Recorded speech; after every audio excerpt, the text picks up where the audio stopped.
Hey,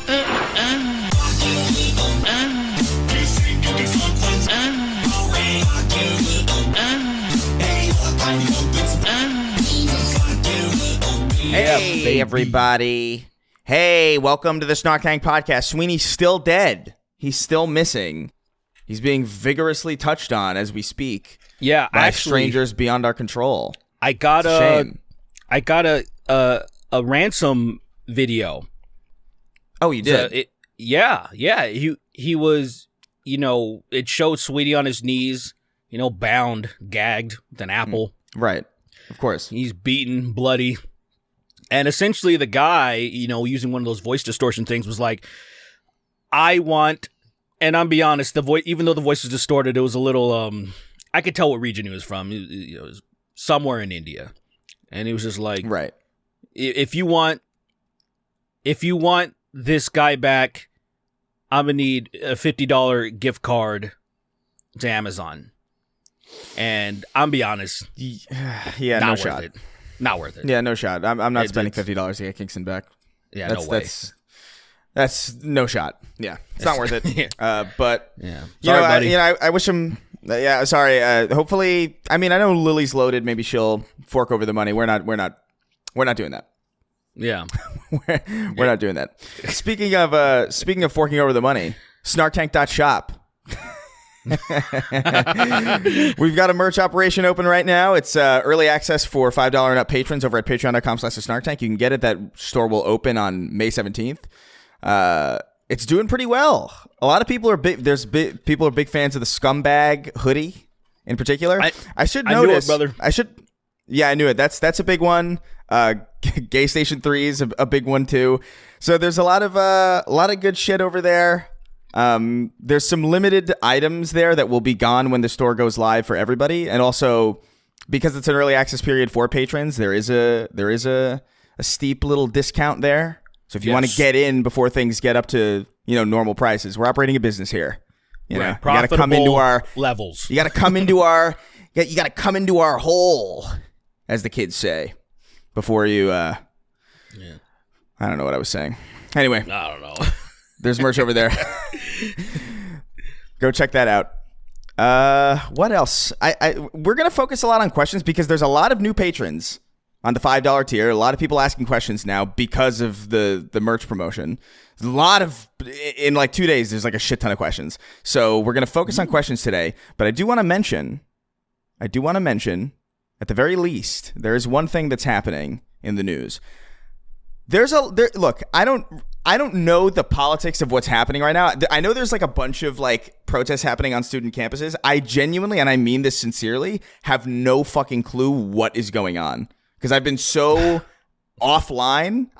I'm not even exaggerating when I say this. I'm so disconnected from this. It's astounding. Look, really, man, I'm flabbergasted by it. But it's probably the majority. It probably is the majority. Right. Look, man, the protests are awesome. I'll just say that. And it is very cool seeing Palestinians acknowledge the protest with like signs and stuff and holding up college universities and stuff and signs is kind of saying like, we see you, like, thank you. Right. And that's all I'll say about it. That's cool. But other than that, like, people are fucking busy, bro. I get it. It's fucked up, but I get it. The way I feel about it is like, this ain't going anywhere. As fucked up as that sounds, I mean, I just kind of feel like Palestinians are they're going to the ground. Well, you know what I mean. This conflict is how long? How old is this conflict? Like this, I'll catch up. But okay. The reason I wanted to bring it up is because there's been a big kind of conversation on Twitter, especially with like a lot of streamer people weighing in. Obviously, Hassan's weighing in. He's a political streamer. Obviously, Destiny's weighing in, and for some reason, Asmongold is weighing in also. And he's kind of like, I didn't know. He's kind of like poking fun at the protesters, kind of like doing all this stuff. And it's not surprising necessarily, but I don't even, again, I'm so detached from this situation that I don't know what is going on. But I will say this. If I hypothetically agreed with everything Asmongold was saying, or his position on this issue, which I'm sure is very nuanced and very deeply researched. Oh, yeah. I feel like even if that were the case, I would still be like, if I was in that audience and I like had that perspective, I still feel like I would be like, hey, can we get somebody who isn't caked in filth to say this? Like, I feel like genuine, like from completely apolitically speaking, I feel like I would be a little embarrassed to have such a filthy person. Did you see that picture going around of his room where like he's got blood stains on the wall? And apparently it was like, oh yeah, he replied to it. He's like, oh yeah, my gums bleed every night and I would just wipe it on the wall instead of getting up. Like, yo, I'm sorry. Gingivitis. It's so bad. That is so bad. He's an absolutely disgusting. And I saw a picture of him associating. He was hanging out with other famous streamers or whatever. It was like famous people. And all I could think was, I can't even imagine how much that dude smells. Like, there's no way that guy smells good. Yeah. There's no way he's like, oh man. Like, maybe at best he smells like Axe body spray. At best, he doesn't shower, but he puts on Axe and is like, good. I smell good now. Because if you're at the point where you don't brush you're a first worlder that is rich, and even before he was insanely wealthy, just doing well enough, you can't afford. I mean, a dentist, an office, you don't even have to visit the dentist and pay them. Just being in the office itself. There will be toothbrush items. There will be tooth care available for you. There is free shit. Like, there is zero excuse to not brush your teeth. There's absolutely no excuse.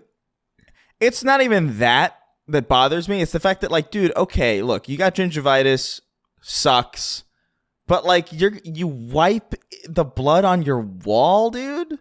Like, that is a next level. That is so fucking grimy. It's unbelievable. It is, of course. Like, I really, like, I couldn't believe it when I saw that. I thought it was like AI or something. I was like, there's no shot that he actually, that you would admit to doing that. Like, there's no shame. That's the thing. He doesn't see anything wrong. Like, the fact that there's even these pictures that exist. If I, like, say, my office crazy. Right now, there's some shit on the floor right now. Like, nothing crazy, but there's a water bottle. Some feces? There's some shit on the floor. But there's like my Goku beanie. There's I took my socks off last night and they're still there. So it's a little cluttered, but like but you would never know because I would never show. It's not even that bad, but still, even the fact that it's a little messy. I got a pair of sweatpants back there on the floor that I haven't picked up. Whoa, what a fucking tornado back there. Goddamn. Yeah, what a disaster. You're fucking up, bro.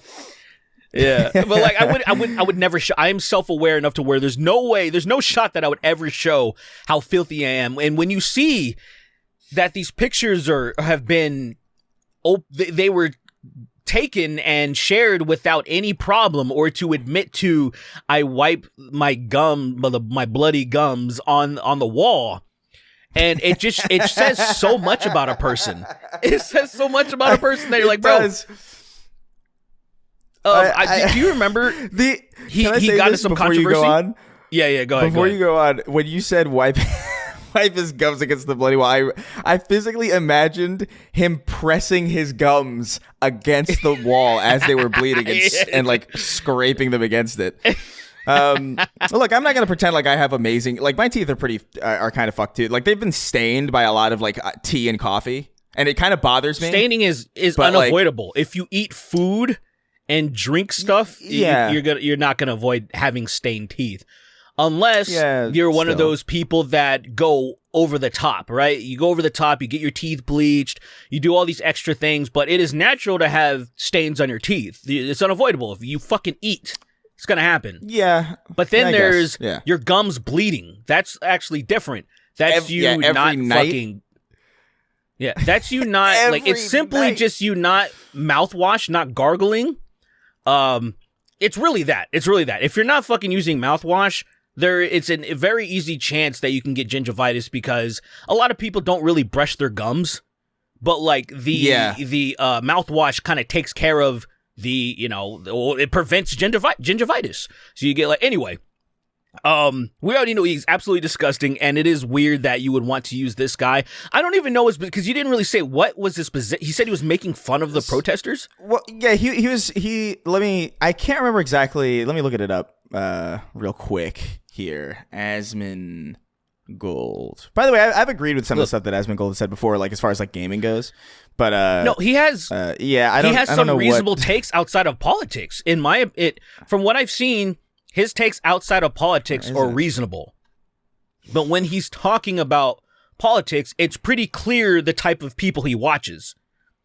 He watches. I'll put it this way: he liked a tweet by Ian Miles Chong, which is kind of like, that kind of that says so much. He's it's something. It's something to consider. Yeah, it is something absolute to consider that anyone I can't even say I can trust anyone that would be like, oh yeah, this guy's I should get some news and information from this fucking guy. It's immediately I'm like, oh well, all right. But that's how I feel. I feel like that about a lot of people though. Where outside of politics, there's a lot of people that I'm like, yeah. Like, this band, All That Remains, they just dropped a new single after like 6 years. Their main guitarist died in a very sketchy way, and there's been like a lot of shit going on. And then after all these years, they finally dropped a single. And I was actually kind of browsing through some forums and whatnot and Reddit, just because I wanted to get like a sense of what people thought about the lead singer. And because he's like a libertarian and he's now a contributor on Tim Pool's podcast. And so I just wanted to get a feel for what a lot of people were saying. Yeah, and there's a lot of people that obviously are trashing the shit out of him. But I've spoken with him. I'm an acquaintance of his. He's actually featured on one of my videos. And so outside, when we're talking, cool guy, but I don't want to talk to him about politics ever. I don't want to do it. It's always disheartening whenever because if you look at my profile anywhere, you're probably going to have a tough time predicting what you're going to see. Like the people that I'm going to retweet or the things that I like you're like on Twitter, like publicly. Like it's going to be really difficult for you to predict what that's going to be. But whenever somebody disagrees with me on like something political, I always go to their page and I always know exactly what I'm going to find. I always know exactly the accounts that I'm going to see retweeted. I know exactly the accounts I'm going to see in their likes, and it's always right. It's always right. I'm never incorrect about it. And it's like, God damn, that's like NPC shit. Like, see, literally. Like, 100%. You are so predictable in your routine that I know who you watch just by your blanket perspective on like anything that I have to say. It's wild. And I don't know how people function that way. Maybe they're all, maybe that's like a nightly reprogramming, like a nightly like hard reset where everybody's, they go to bed, they wipe their bloody gums on the wall, and then they wake up and they're like, oh, Ian Miles Strong has a lot of good points. I like the way he swatted that dog. This guy's smart. I like how you try to kill a YouTuber. You try to swat him and get him killed, and then admit it to a sex worker. So I'm gonna gloat to a fucking OnlyFans chick about like how I try to kill somebody. That's so crazy. Can you think about that? Think about that as a concept of thinking that is a thing to be like, hey, what do you think of me now? Like you like that? Because I'm like, bro, who thinks murder, other than murderers or attempted murderers, that like, oh, that rules, bro. That fucking rules, dude. You're a really good guy.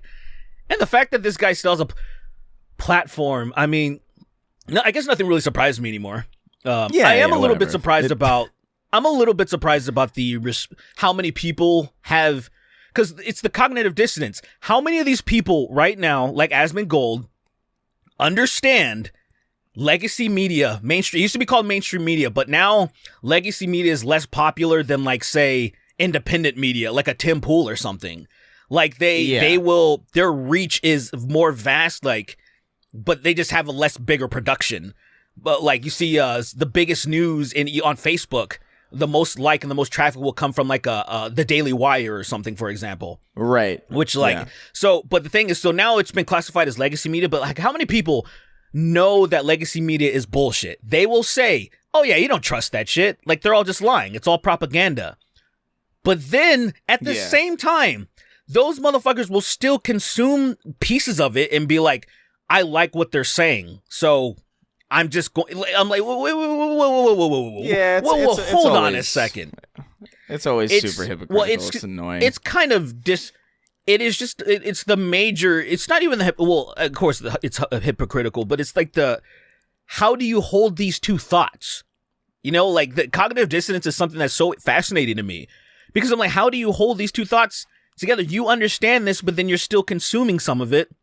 And the way that I am surprised how many people are, like the way that they'll even classify the protesters. They'll call them like pro-Hamas supporters. And I'm like, bro, is that what you really think?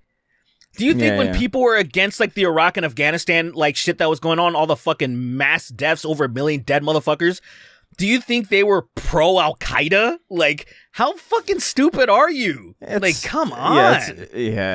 It's a look at deeply... these pro-Al-Qaeda protests. Like, get the fuck out of here, It's like a very first grade. Crazy. It's a very first grade understanding of like how the world works. But like whatever, you know, people. Yeah, totally. Some people just don't. Some people just don't got it. But some people just don't. They just don't got it, man. But I can't get over the Asmongold dirtiness though. I can't get over it. I really can't. That really is the thing. It's really difficult for me to respect somebody who is filthy but doesn't have to be. Like I don't know what it is. Like and it's not. I assure you. I sincerely, I really do promise that this has nothing to do with like, oh, he has the an opposing position to mine potentially. Like I swear to you, like if I had somebody in my camp who was saying the same thing, I'd be like, there are better people to deliver this. There are better people. Oh, no, we don't need the guy who like fondles roaches, wipes his gum blood on the wall, and fucking like smells like axe in a fermented axe. Like we don't. Yeah, he we smells could like probably do without this. That's axe in a porta potty. Like axe that's just been like sprayed in a porta. That's probably what he smells like, bro. I saw something on Twitter a while ago, and it was there is some girl. I don't know who the fuck this chick is. I think she's a streamer as well, and she went on a rant about how filthy Asmongold is. And me, I'm like, well, yeah, I get it, of course. And then so XQC came out and was shitting on this girl, calling her fat or something, and like a druggie or something. Right. I don't know anything about her, but it was bizarre seeing. I'm like, why would anybody defend this filth? And somebody replied, I really do think it's a clout thing. Some XQC. Well, hold on. So somebody replied with XQC's room and some pictures he's had, and he's not as filthy as Asmongold, but he's one of those people. So then I understood that he actually, he lives in squalor as well. And he obviously takes that as offense too, because he lives the same lifestyle. And he's like, well, he doesn't think anything's wrong with it. And again, another rich motherfucker beyond belief who wears all these rollies and shit. And then apparently he's filthy as fuck too. And look at, XQC is an absolute fucking moron. But I will say, I saw him one time. He's genuinely like mentally disabled. Like there's no, he's absolutely there's no question about it. Yeah. But I will say, I saw him one time really push back against Aiden Ross, because Aiden Ross is like the successor of Andrew Tate or whatever is trying to be. Oh yeah, he's like he's like Andrew Tate's Cell Jr. Right? Yeah, it's like the kind of vibe that I get from him.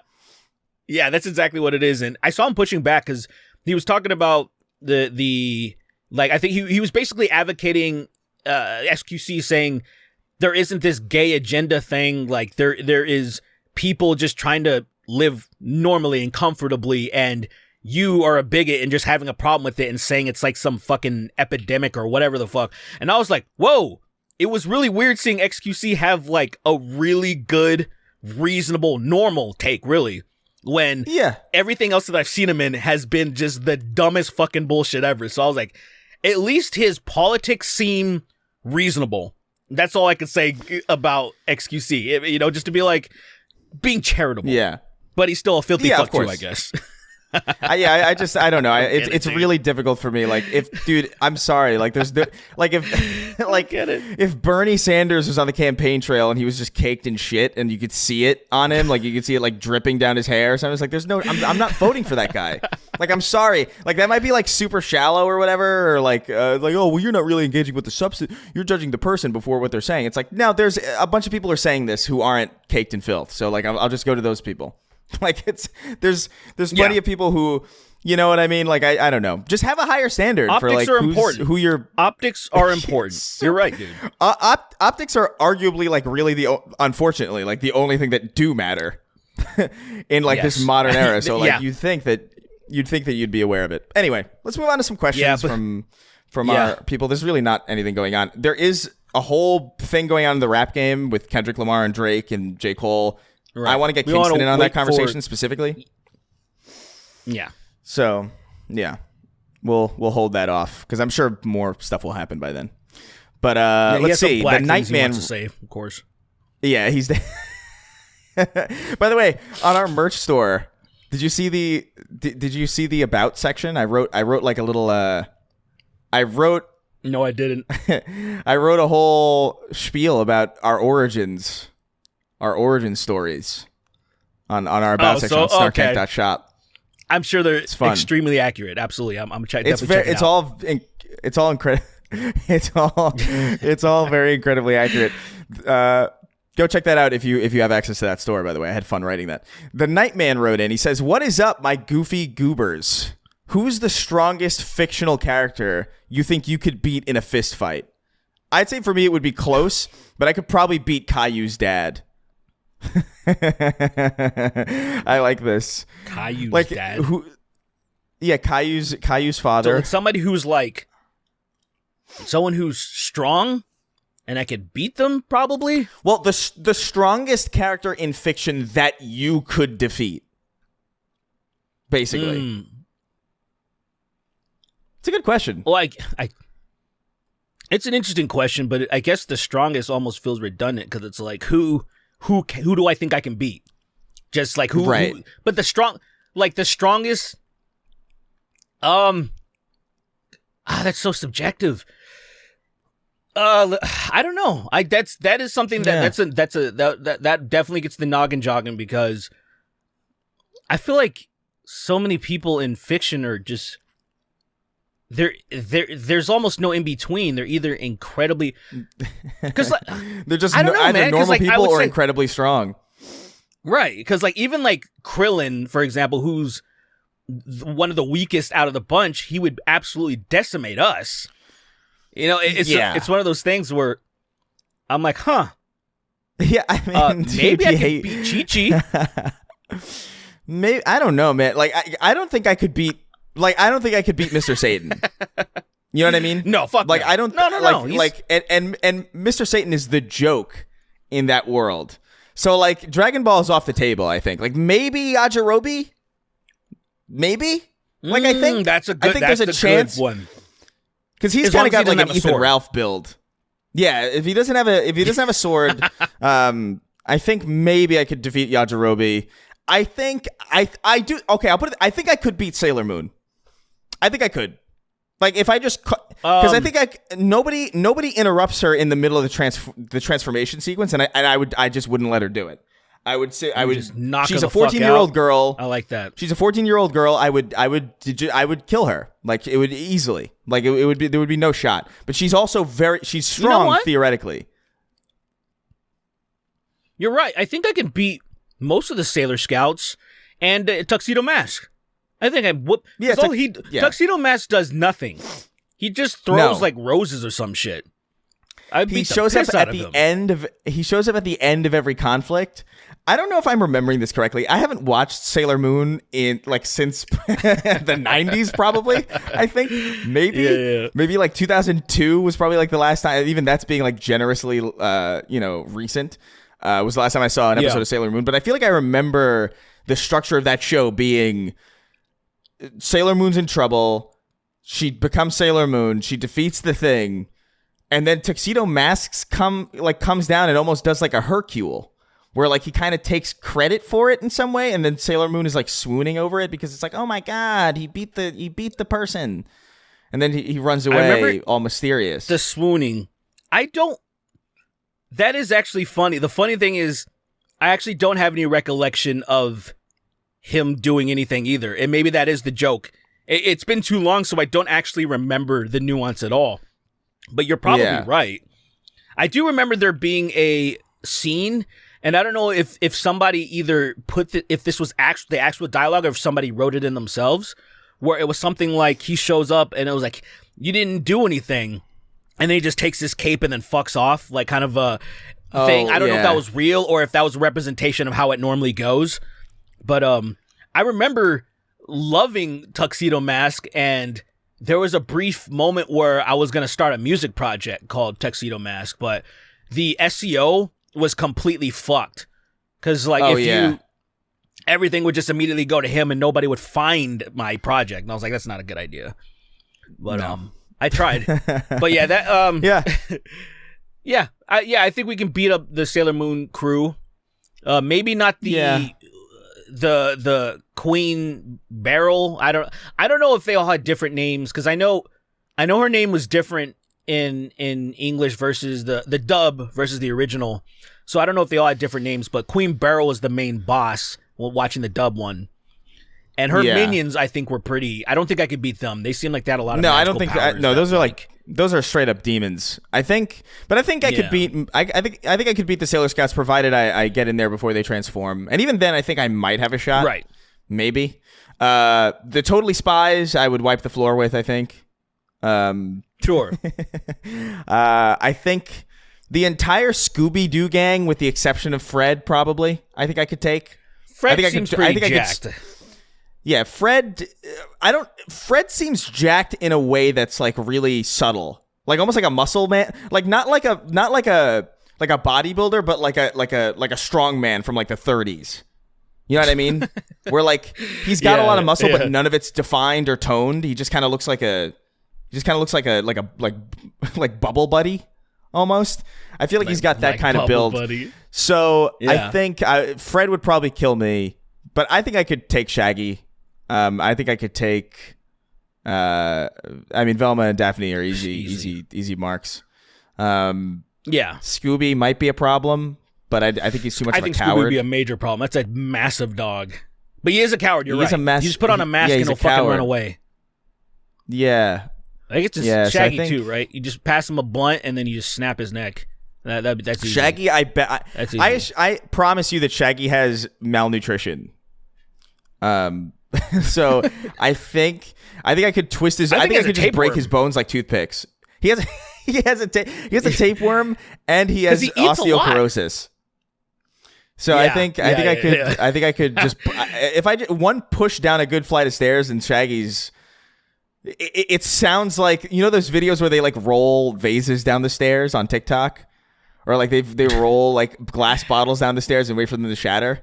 That's Shaggy falling down the stairs. It's like you are going to hear breaking ceramic and glass at every bounce because he's so frail. I'm dead, like, Scoob. I'm fucking dead. I've got no medical coverage. Yikes. Holy shit. And then fucking cook Scooby.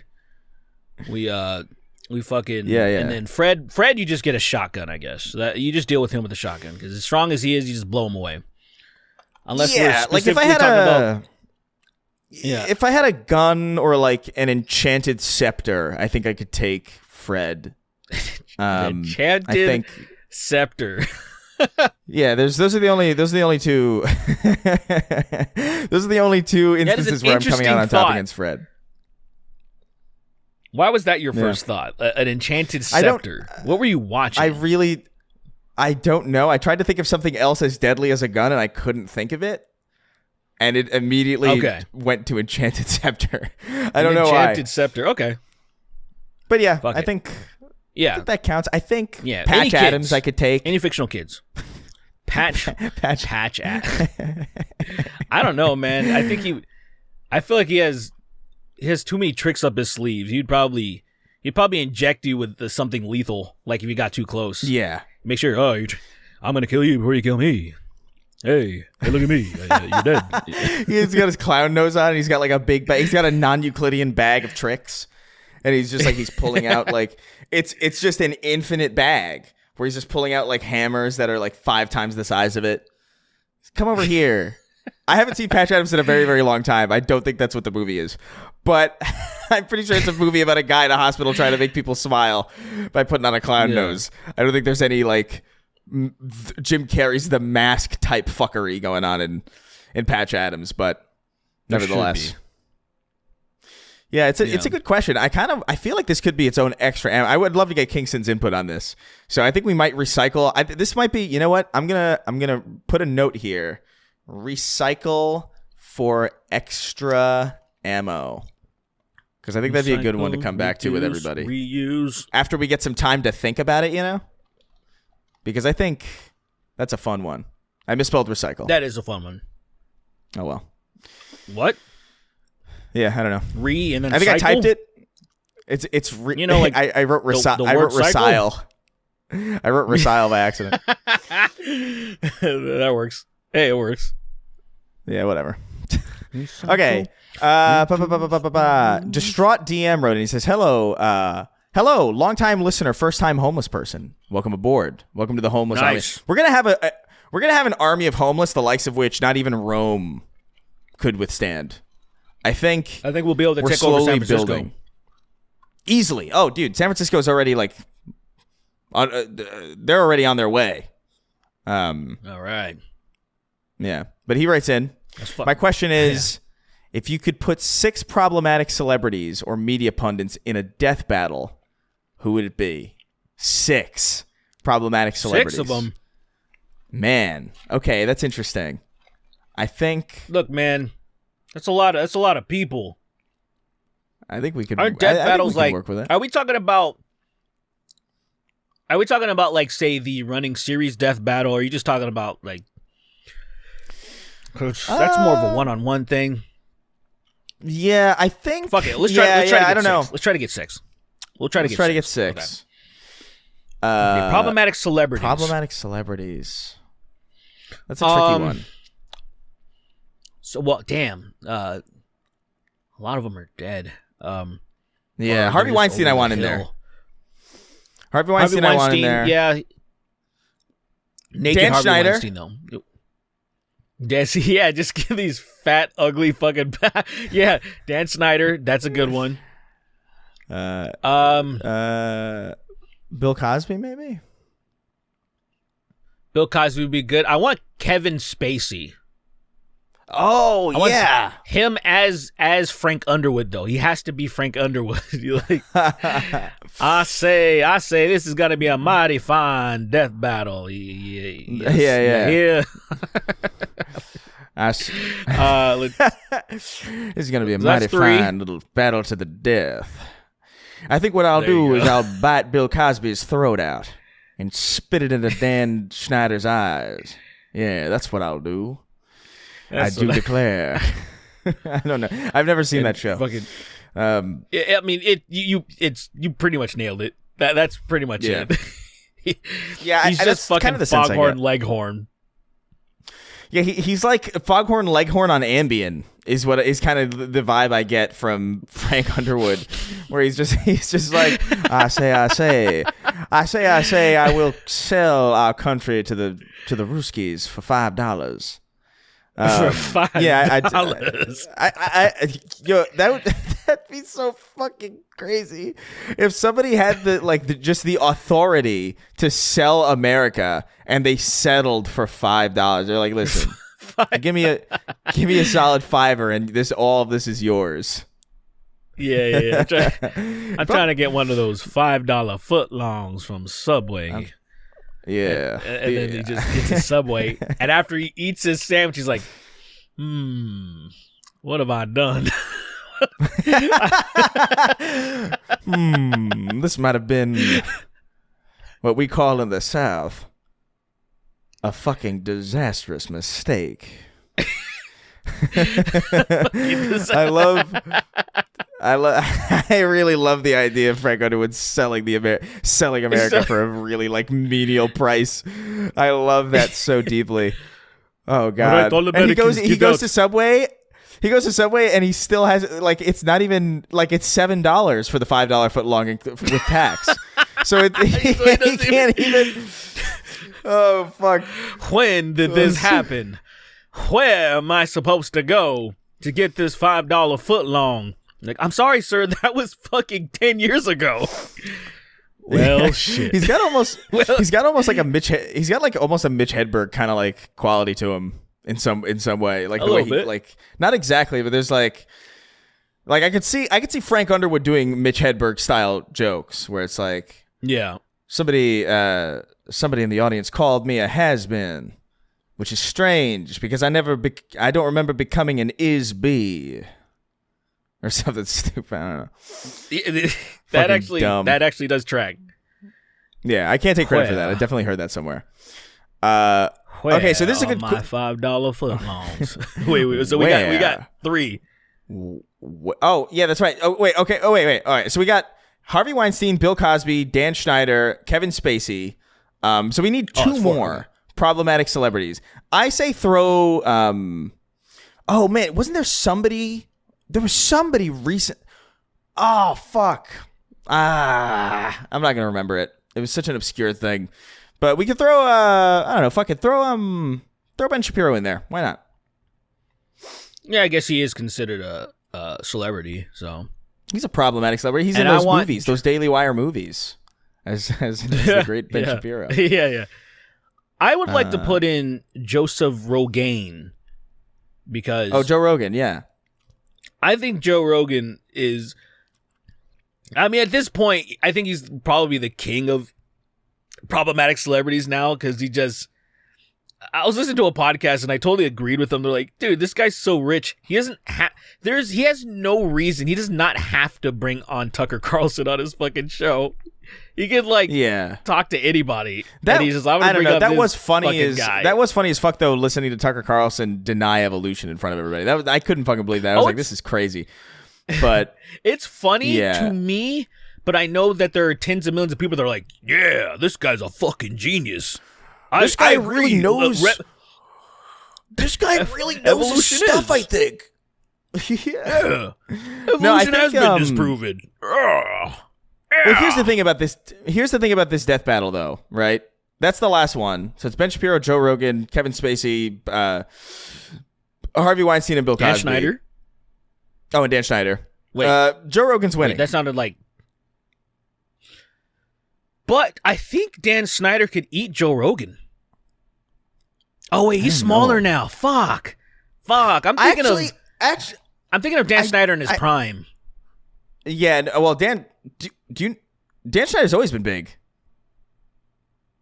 No, but he's like much smaller now.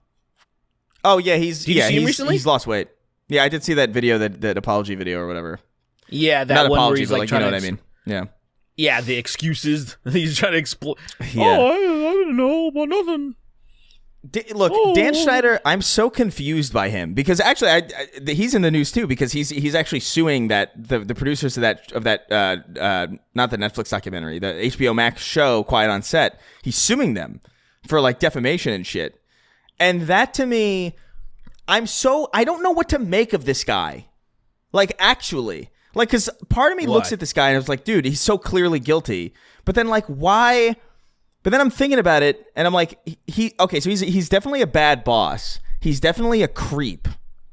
But like, why so here's my logic, right? Why would you sue that company knowing full well that if you are guilty of any of this, that they're going to find it in discovery? Why would you do that? I almost feel like he just wants to hurt them a little bit financially, and they'll just settle outside of court. Yeah, that's what I feel like he wants to do. Maybe, yeah. It's just so weird to me. I don't understand because even in that documentary, forward with it sounds like a terrible idea.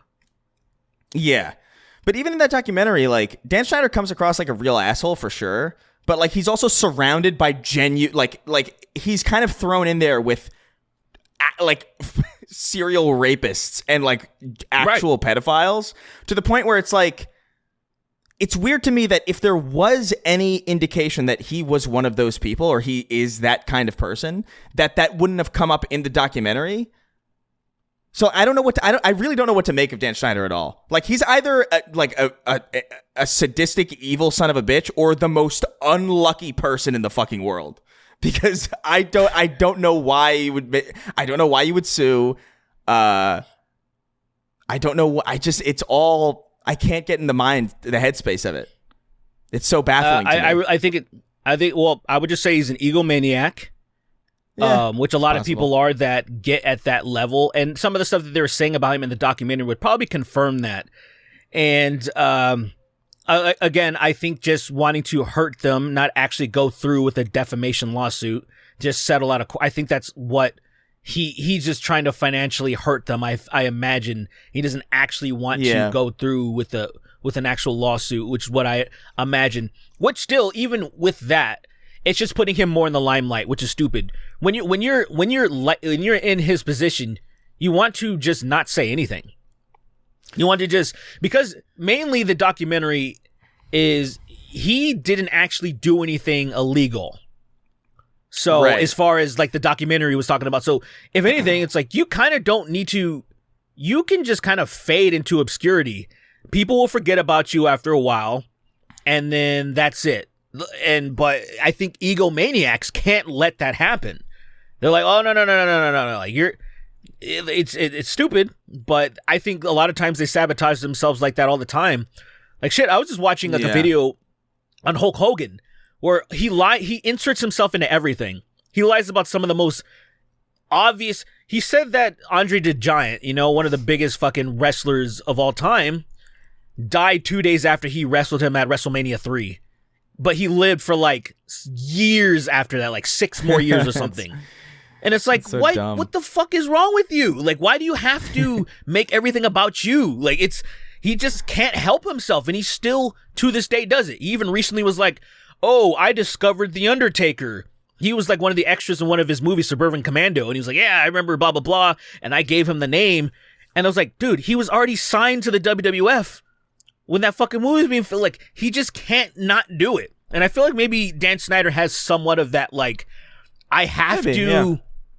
And I'm like, dude, just go away. Stop.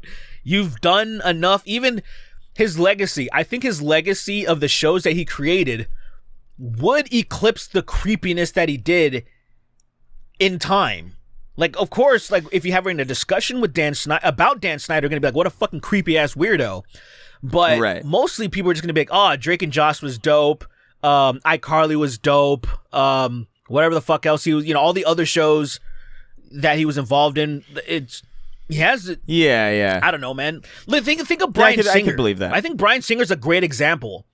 Bryan Singer did like gay orgies with like teenagers and shit while he was like filming X-Men or whatever. Like, he did some crazy shit and no one talks about that at all. Like, it is crazy. He doesn't say anything. He just like fucking. He's like, I'm out of here, bro. I don't know, fucking weirdos. All right. Yeah, I don't know. It's very strange. Anyway, let's move on. We got some other questions here. Where's the water? Wrote in. He says, "What's up, charcoal, onyx, and spick? I've recently started trade school, and my teacher was telling me about the potential injuries on the job, such as losing my fingers or metal rods impaling me. At what point did I majorly fuck up?" Bonus question. What was the most dangerous situation your job has put you through? So the first question, we can't really answer that. Like, that's up to you. I don't know at what point you fucked up. If that job probably pays pretty well, so I'd imagine you probably are in a pretty good position. Just be careful. But the bonus question to me is a little more interesting. So I'm going to focus in on your bonus question. What is the most dangerous situation your job has put you through? I think... Because, so I haven't worked any, factory jobs or anything like that. I've done retail almost exclusively, and then I've done this for, oh my God, almost 10 years now, which is fucking weird. But, so this is not a dangerous job. And retail isn't really a dangerous job either, but I do remember specifically I remember a Black Friday shift specifically, where I would come in, and I came in every day that I would work. I would come in at 6 a.m. and I would leave. I would either have a part-time shift where I would leave around noon, or I would leave at like 4 or something, and that would be generally the shift. And we had a Black Friday shift. I can't remember if it was I think it was Thanksgiving morning, where I went in at 6 a.m. on Thanksgiving. I came back at I think 2. I went to Thanksgiving dinner at my girlfriend's house at the time. This is like 2012 or 2012. And after dinner, I went back to work from, I believe, 7 or 8 to 4 a.m. And then I had to be back the next day at 6 a.m. And I worked till noon. And then I went back from 3 to close. And it was a fucked schedule. Like, there was like no sleep whatsoever. And I remember driving home on my final, like the last shift of that entire sequence of events, and falling asleep on the road, and like just while I was driving, and the shaking of the car like woke me up. And I was like, oh, and I was like, at that point, I was like, yo, I'm quitting soon because no shot am I going to die for Sears. That shit was ridiculous. That schedule was so fucking insane. I don't even think I went home. I think I slept in the car. I think I just went to the parking lot and slept in the car, like overnight from 3 a.m. to 6. It's fucking ridiculous. Yeah, that type of shit. As far as I'm concerned, it's supposed to be illegal, but because I think it was supposed to be like I forgot. There's a minimum of hours they can go back to work, but obviously people abuse shit all the time.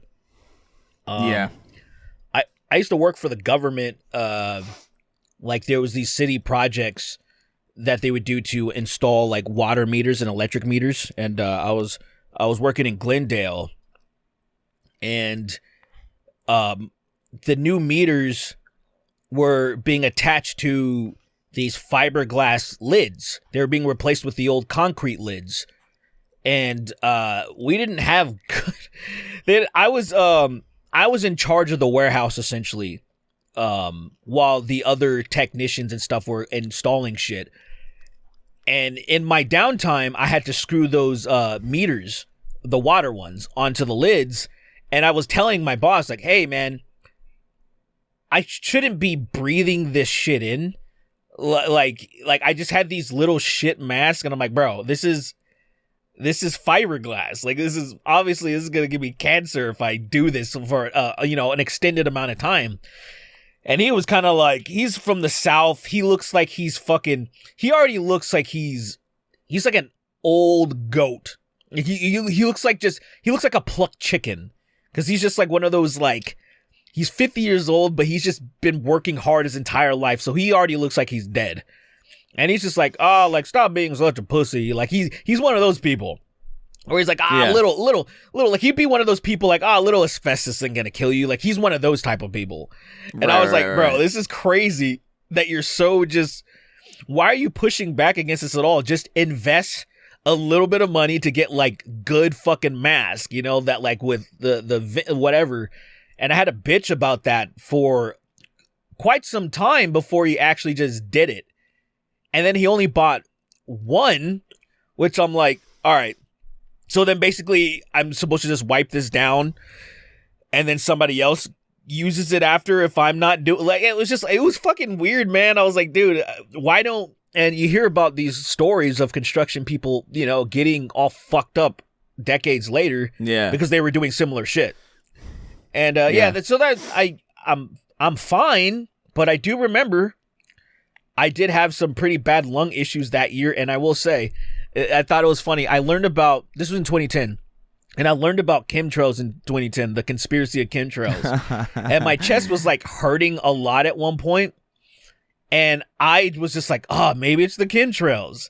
Instead of thinking, maybe it's the fucking fiberglass I've been ingesting. Yeah, dude. So fiberglass is no joke. Fiberglass is fucking crazy. And, construction's so fucking dangerous. Like, I had an uncle who, like, they were, like, making bricks, like, big concrete bricks, and he fell into one of them, and then he just had to live the rest of his life in that brick. His lips, I think his lips were outside of it. So it was like, if you were looking at it from the side, it would be like one side would be just a flat brick, Yeah. and the other side would be a brick, but then you'd see his lips and like a little bit of his nose popping out, so he could breathe and eat. But That's pretty yeah, sick. he did he become was like pretty a fucked up. superhero, like Brickman or anything? Did he just embrace it? he died eventually. Like really, he died I think like 3 weeks later because they couldn't get him out of it without killing him. But then like he shat so much, and he had to go to the bathroom, so he shat so much in the brick, and there's no other space, so he just filled himself up with shit and died. Oh. Yeah, it was Yeah, that's a really horrible, it's a really gruesome story, man. Rest in peace. Rest in peace to that real story. Yeah. That I mean, we didn't really horrible like him that much. It story. wasn't that big of a deal. It was kind of a it was kind of a blessing in disguise. He was a mooch, sort of. We buried him in the brick. Oh, fuck him. You buried him in the. We figured it's enough of a coffin, you know. Is he holding up any foundation right now? Is he like his circle of life thing? He's like helping out. No, we didn't even want to give him that. I think we were kind of glad to get rid of him. Anyway, fair enough. Thank you for writing in. Thank you for writing in. Where's the water? Spank Sinatra wrote, and he says, Spank Sinatra and Bing Cumsby wrote, and he says, howdy guys. On one of the latest episodes, you guys talked about the Pop-Tart movie. So I was wondering, if you could turn any of your bits from the show into a movie, which one would it be? Who would star in it? Better yet, who would direct it? Would it be connected to the Snark Tank cinematic universe? Stay snarky. So I just want to bring this up because we have an entire sub-series dedicated to this in some way, where we write our own versions of movies. But this is more specific. I guess it's what bits would we turn into I know my movies answer. if we could? Easily. Oh, go ahead. Easily. Oh, man. Since Sony wants to make these fucking dumbass Madam Web and Morbius and Craven and all this shit, we're making a Pizza Time movie. Easily, and we're bringing back Sam Raimi. Right. Like 100%. Now, I don't know if Sam Raimi has any type of contract with fucking Disney right now and stuff, because he did the second, what's that alien's name? Doctor Strange. Cumberbatch movie? That's it. And so he did he does look like an alien. I don't know if there's he totally did. I don't know if but we'll work it out. I want Sam Raimi back. I want Willem Dafoe obviously reprising, well, not I guess I guess he's technically not reprising his role because he's not. but he accepts. I feel like if you catch him walking down New York, you know how people always like they'll catch him walking down New York somewhere, like those like doing his outfit and they're asking him like what he's wearing and all that shit. Like just approach him and just hand him the script. He might be like, yeah, I'm gonna take a look at this. And I think he probably would end up calling. He'd be like, I'm in. No, I was walking down the street and this man approached me with this script and I thought, wow, that's amazing. Pizza time. I love the idea of someone approaching Willem Dafoe with this script on the street and him being instantly enamored. What is this, pizza time? He just sees the cover of it. Just the cover. And it's like it's Times New Roman. It says Pizza Time real small, but then like underneath it, it's clip art. It's like Windows 98, Windows XP clip art of pizza underneath it, and he goes, "Wow, this is exciting. I must say, I'm captivated, absolutely captivated by this, dude." I want that so sick. bad. Yeah. I think it's a good idea. Pizza time. Yeah, there's a lot of legs in that. As far as like any other bit, like I don't know, that's really is the first one that came to mind. Really was Pizza Time, just because it is so stupid and so like I feel like you could approach that from any angle and get something hilarious out of it. But I'm sure there's I really do not remember what the fuck we talk about on this show immediately after we record it. It's the same thing with Sacred, where like I just don't remember. So there's probably like a million great. It's probably at least 100 great bits that I think could work in that capacity that we just completely gone. Totally. You know what happened? I was at the gym yesterday, and so normally when I go in the sauna, I put on a playlist or something, so I don't have to. I leave my phone outside of the sauna. I don't like to bring it in. I know you can bring it in. It especially if you keep it close to your body, it'll just absorb some of the heat, so it won't overheat. But I still just like to keep it outside. So usually I'll just put on music and let it play. But this time I was letting a podcast in. I had 10 minutes left in a podcast, and I ended up staying in the sauna longer than 10 minutes. And I was like, fuck, this is awkward. I don't want to leave, but now it's silent. And so what I did was I pushed next, and it actually played Snark Tank. It went to almost like an auto thing, and it went to Snark. And I was like, oh, that's fucking, I'm like, oh, great. I was like, oh, great, fucking. But it was actually a pleasant surprise, because I really don't, after the editing's done, I don't want to hear that shit ever again. But that's how I was. I heard and I heard the Fred Flintstone shitting bit. Like, I listened to it, and I was actually laughing. I was like in the sauna laughing. I was like, dude, this is really funny. I was actually really like, this is awkward that I'm listening to ourselves back, but I forgot how funny that fucking bit was. I really enjoyed it. I do it sometimes where, like, I'll go back to I'll just, every now and then I'll get like an urge to see, like, I wonder what we talked about. So I'll go back like several dozen episodes, and I'll just like kind of click through it and skim through it to see. I'll usually look for our faces, like if we're all like smiling or if we're like moving a lot, because it's like, oh, something happened.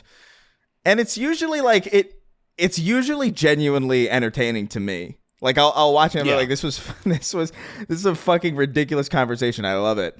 But I know what you mean. It's like, it's kind of awkward, because it's like, oh, you're listening to yourself. That's so fucking, what are you, a narcissist? And it's like, no, I genuinely forgot all of this. It is a little, feels pretentious. I will say, I have twice.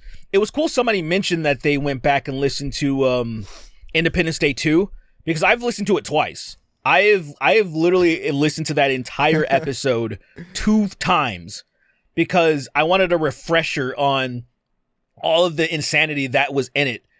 And it was the second time, it was just as good, because I kind of forgot, and then I was like, oh yeah, like it's probably, out of all the ones that we've done so far, that one's still my favorite, because it was easily the stupidest. It was the mask one was pretty fucking stupid too, obviously, but the Uncle Phil thing, I can't get over it. It's too stupid. It's still, every time I think about it, it makes me laugh.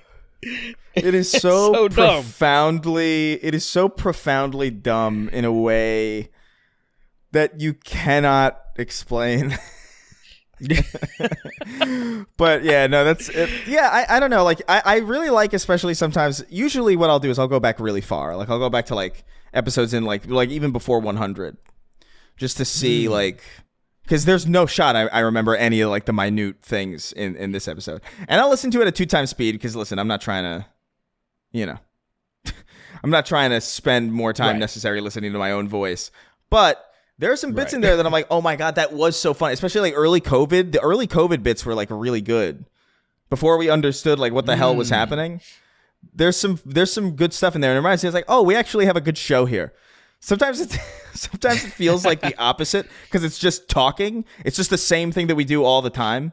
But there's some gold in there, I think. No, you're right. But yeah, I think Pizza Time. I sometimes, Pizza Time is the shit. Yeah, no, go ahead. No, you're right about that. No, you're right. I do believe that we have the show is good.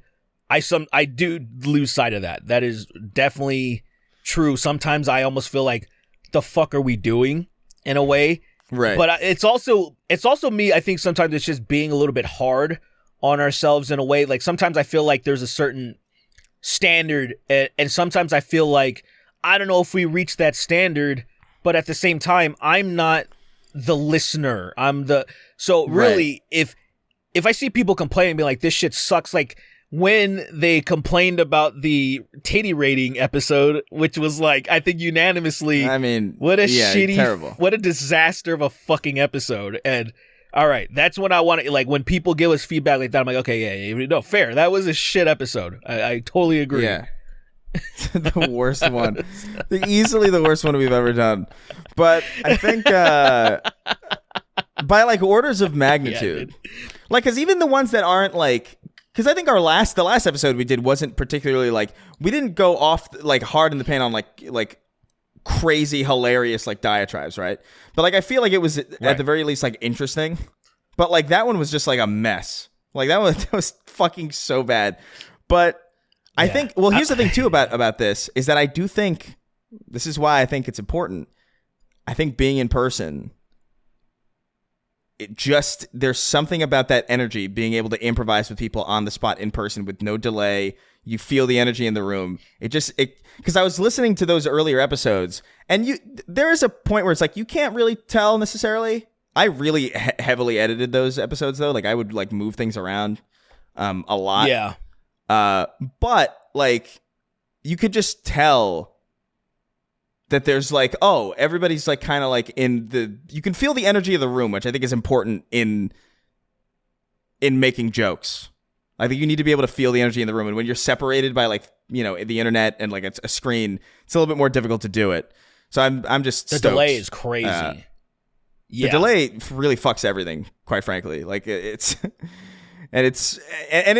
all has to do too with like there's all sorts of different things to factor in. It's like I genuinely think sometimes that Sweeney's like volume, like his volume for us is low, and he can't tell when we're talking sometimes.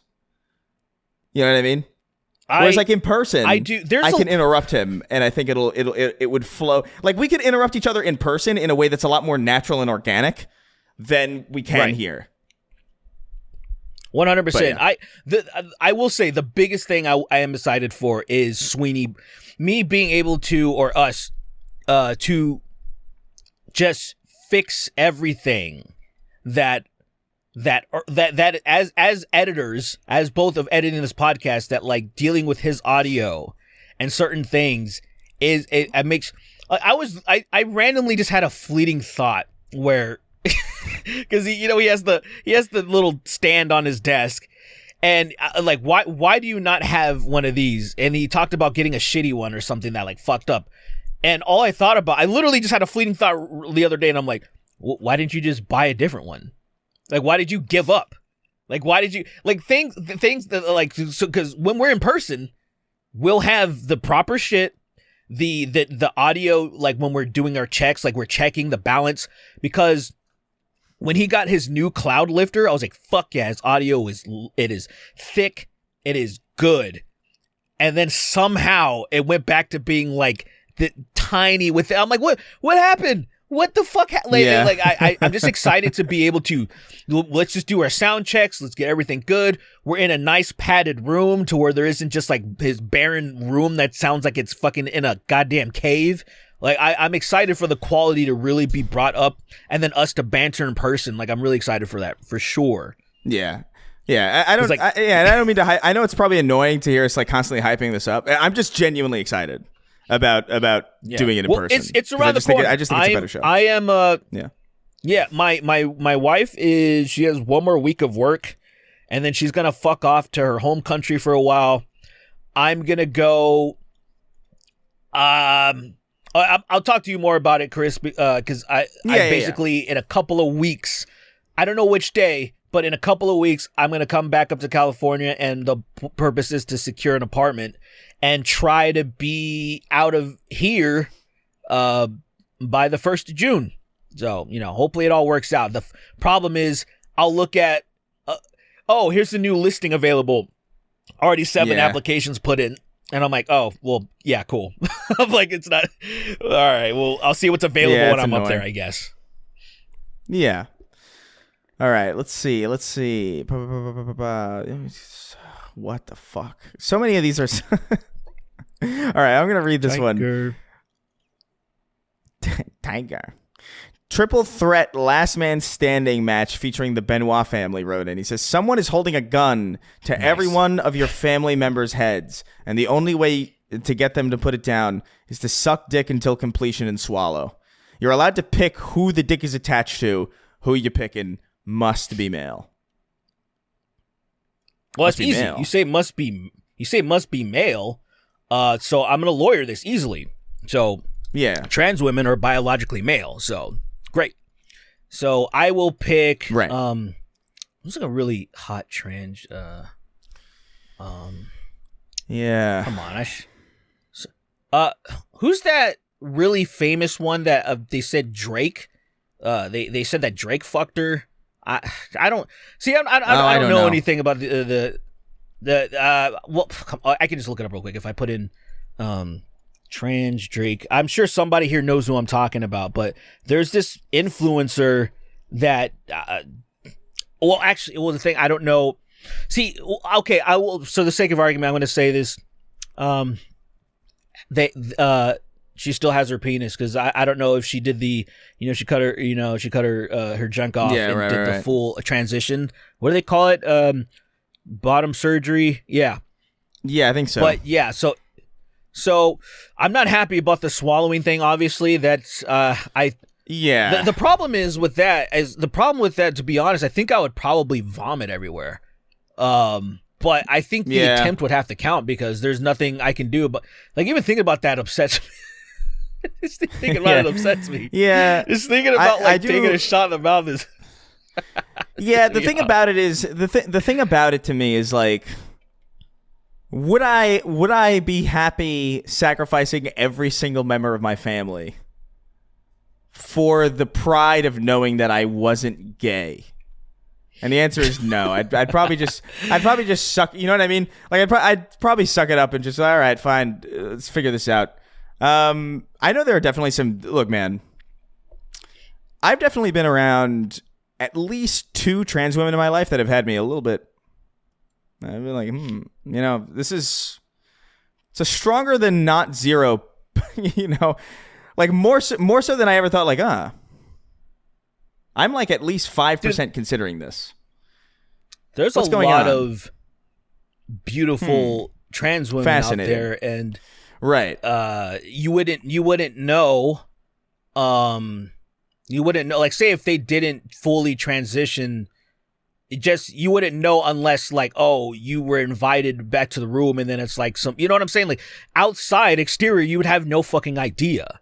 So that's what I'm like lawyering in this situation. You would to lessen the blow because I'm not there. There's no shot. Like let's with no jokes aside, there's no shot I can just blow some dude with abs and he's all like like I've made jokes about like, oh, Henry Cavill is so gorgeous. I'd bet like no shot, dude. I'm not gonna fuck Henry Cavill. Yeah, bro. But like right. But in a situation like this, it's like a life or death thing for my family. Okay, well we're getting. You said it has to be male, and I'm like, all right. Well, you didn't say. But wait, okay. So wait, male. but now how's you didn't say it has to be male passing. So I'm like, you just said male. Right. I'm okay. Here's the thing about this. Let's say you do this, right, and you save your entire family, and then your family gives you shit for it for the rest of your life. Well, then I'm shooting my family myself. What the fuck? Right? Yeah. I'm like, I just fucking saved you. But then you've swallowed cum and you have no family. So then it's like you lose, basically. You know what I mean? Like it's a complete wash. Man. Well, I think if you're a good person, saving your family's life outweighs the gratitude I guess you should receive from them. It's almost like when people kind of expect a gift back when you gift somebody something, then it's like, well, then you're not really gifting someone. You want an exchange. That's what you want. Where it's like a gift is supposed to be something that is free. Like a gift is, here you go. I'm just giving this to you because I appreciate you. And if you're expecting something back, it is nice to get something back. But if you're expecting something back, well, then it's not really a gift. You can call it a gift exchange, which is different. Yeah. Because then there's the obligation. I think that's totally different. If I'm giving somebody a gift, I'm not doing it in like, oh, they better get me back someday. And in the same vein, if I were going to save my family, I wouldn't be like, I need your appreciation or something. Even if it was negative, even if they were like, well, thank you for saving your life, but you're gay as shit, bro. Like I could never. And I'd be like, That's fucked up, but all right. I mean, I guess I'm just a decent person and you're not, but whatever. Yeah. I still wouldn't really take back. I wouldn't be like, all right, I'm gonna go ahead. I'm gonna go ahead. I'm gonna go ahead and non-zero. I'm gonna go ahead and not lawyer out of it just for the sake of satisfying the question. I know who you're doing. Who? I already know who you're doing. Guess. I'm not saying. I promise. I'll see if I'm right. No. I promise I won't change it. I promise I won't change it if you guess correctly. Oh, I didn't think you were going to. I just said I think you would do. We talked about him before. Timothy Chalamet or whatever the fuck his name is. That was my first thought, but he's looking a little rough lately. So no. I think that's so mean for no reason. But I think I don't know. I feel like I'm gonna say Tom Holland. He's like, I don't know. We're close enough that it's like maybe, yeah. You know, I feel like we're close enough to the point where it's like maybe I could convince myself that he's like it's like a clone situation, and this is like, I don't know. I could figure this out mentally, you know. Yeah. Why do I feel like I don't know?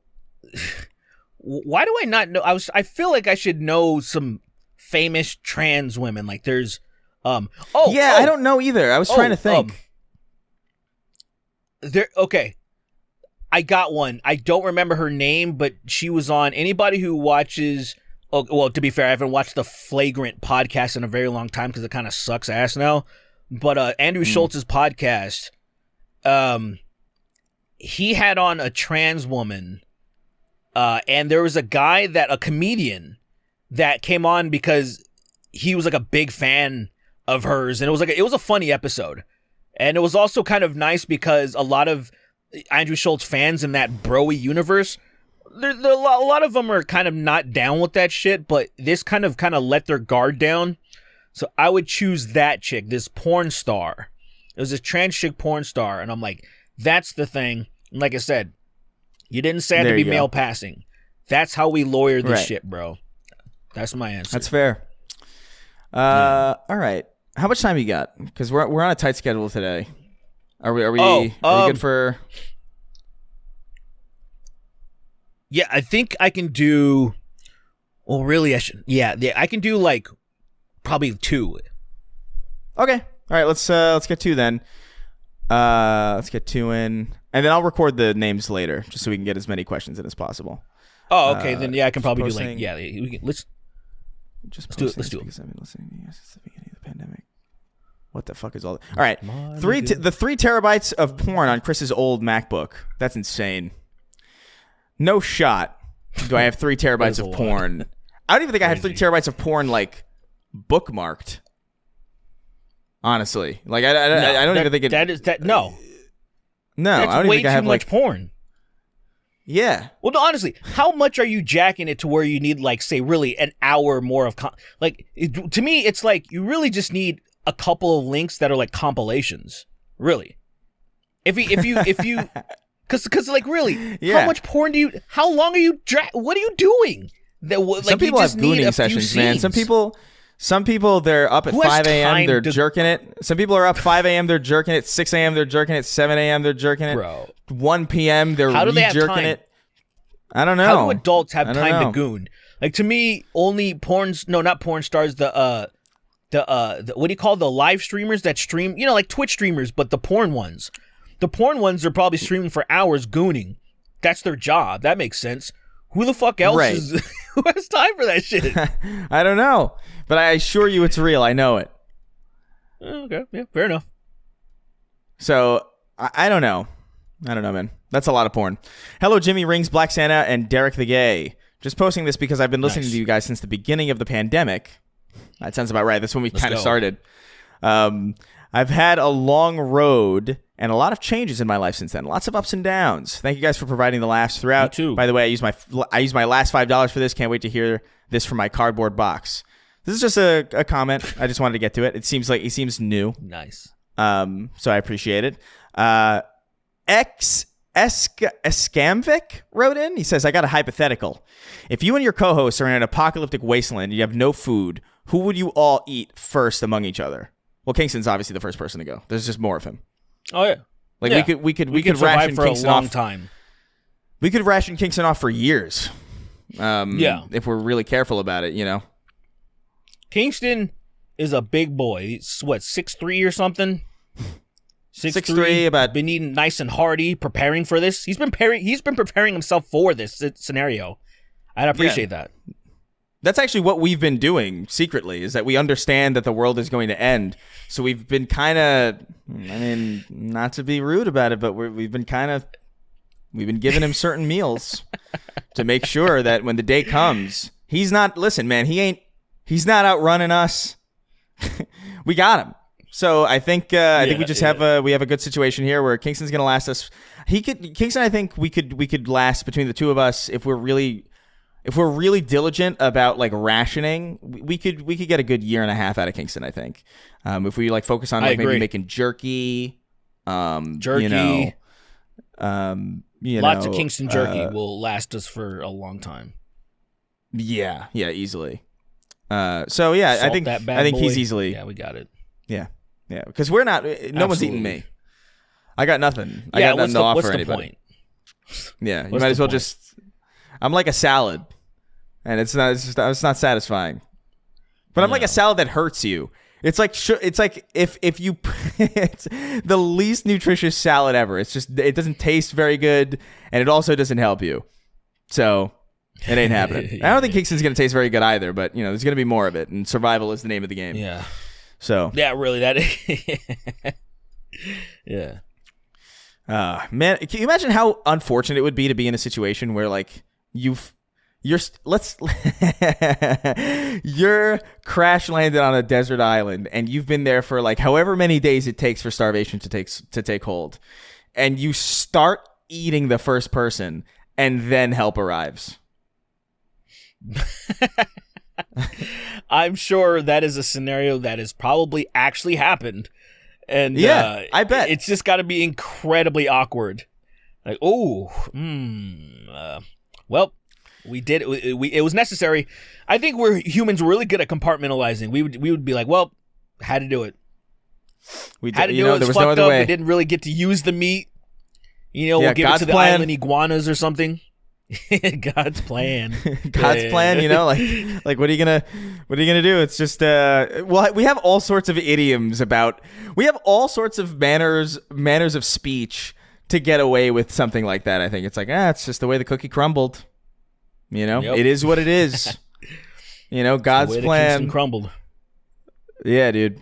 I could see it. Just like they finally hit him. They hit him over the head with a rock. They kill him, and then they start cutting. They start skinning, and like the very first slab, a helicopter light shines. Hi guys, we're here. Yeah,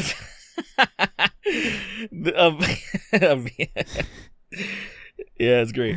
Trying to that would happen. That's absolutely what happened. Yeah, we get home and Lily's like, "Where's Kingston?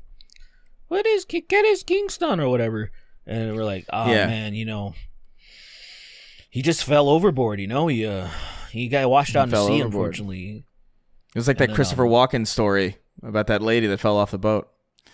Yeah, it's yeah, exactly.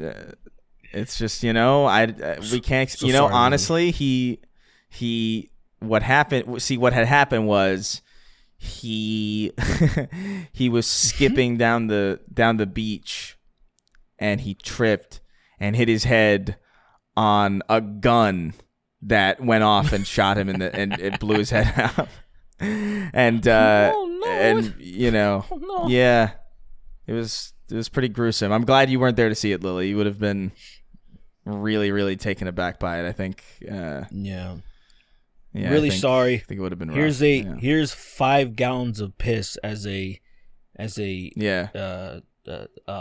just a token of our of mourning, that hopefully this will help you cope in any way, shape, or form.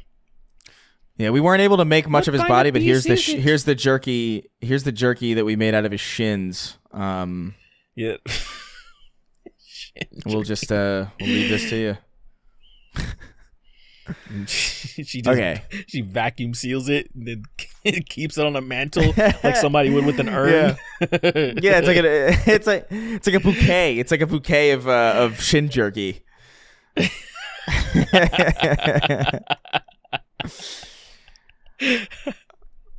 Yo, Man of Action Roadie says, "Hey boys, I'm back. Cool hypothetical here. Imagine if you are jerking off to straight porn, and just when the guy is about to come, he runs up to the camera, jizzes through the screen and onto you. What do you do then?"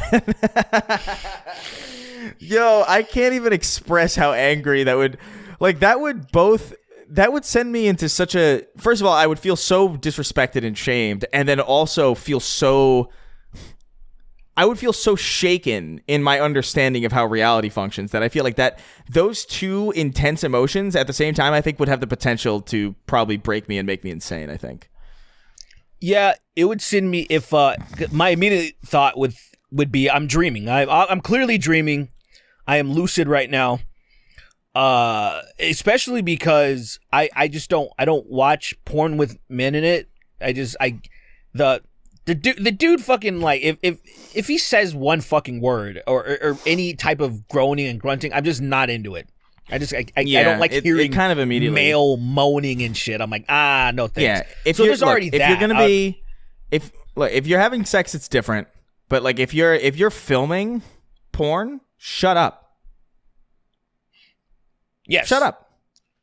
Like, sorry, you just be the stud. Keep your mouth fucking shut. Whatever. But obviously I know some women like that, but I'm like, I don't know, isn't there gay porn? You can watch that shit. But anyway, yeah, if that happened to me for sure, and then all of a sudden I verify that this is real life, I am absolutely in a sane asylum. I'm 100%. I'm gone. Yeah, no, I'm in a straitjacket. They're putting me away. It's like you're saying that you got came on by the computer, and I'd be like, yes, I swear to you. I know this sounds insane, but I promise you, the computer came on me. And then I'd be in a straitjacket. I'd be in a padded room, and you would never be able to get me out of there. Yeah, that would piss me off so much.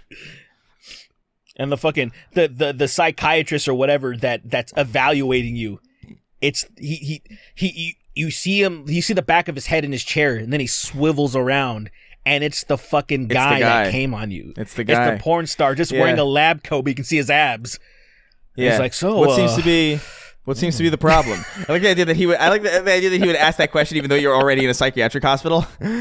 So what seems to be the problem? What seems to be the problem? So what brings you here? So what brings you here? Oh God, so good. Yeah, no, I don't know, man. That would be too much. That'd be too much. That would really shatter me, I think. That is a hilarious thing to imagine, though. I do appreciate the image of that. Yeah. See, I think we got probably time for one more. One more, yeah. Let's see. Let's make it a good one. Okay. Kendrick raped Drake, not the Nickelodeon one, wrote, and he says, "Hey, mommy, daddy, and creepy uncle. In light of the Fallout show reviving the games, it also revived the most annoying fandom I'm a part of, Fallout New Vegas fans. What are some annoying fandoms that you guys are a part of?" I'm not a part of any fandom, honestly. Like, I like Halo a lot, but like I don't know. Like, there's no shot I'm gonna be. There's a distinction Fallout when New you like Vegas fans. Yeah, they're Fallout New Vegas fans are fucking. I want to slap them. They're being ridiculous. Like, yeah, Fallout Obsidian did a great fucking job. It's a fun game, but I'm be honest, and it may be really controversial, and I would also say the numbers really prove my point, and even that Fallout 4 is just a much enjoyable game overall. And why? Like I said, the numbers obviously, and even people who are really diehard fans of the Fallout series. I went on my Steam and I would see people booting up Fallout 4. They're not booting up fucking New Vegas. They're booting up Fallout 4. They're enjoying that experience better. That's what I've been doing. And I tried, by the way. I was like, you know what? I should play New Vegas because it's the only one that I didn't finish. It's the only one. I started it so many times and then just like kind of fell off it. And I booted up New Vegas and I played about 4 hours of it. And it's well written and it's good and I like it. But like, fuck, it kept crashing still. It crashes all the fucking time. And and then also, quite honestly, like Yeah. I know that I would never say that it's not the best written Fallout game, because I think it's by almost objectively true by like a wide, objectively provable margin. But like, I don't know. I kind of don't like that map nearly as much as I like the Fallout 4 map or the Fallout 3 map. And Fallout 4 is just so much more playable that I just got to a point where it's like, well, I'm sick of this thing crashing. I don't really like this map that much. I'm going to play Fallout 4. And I've been playing it for fucking 25 hours. Because it's just, it's just really good to play. It's not nearly as well written, for sure. But like, sure, I don't care fun. Really.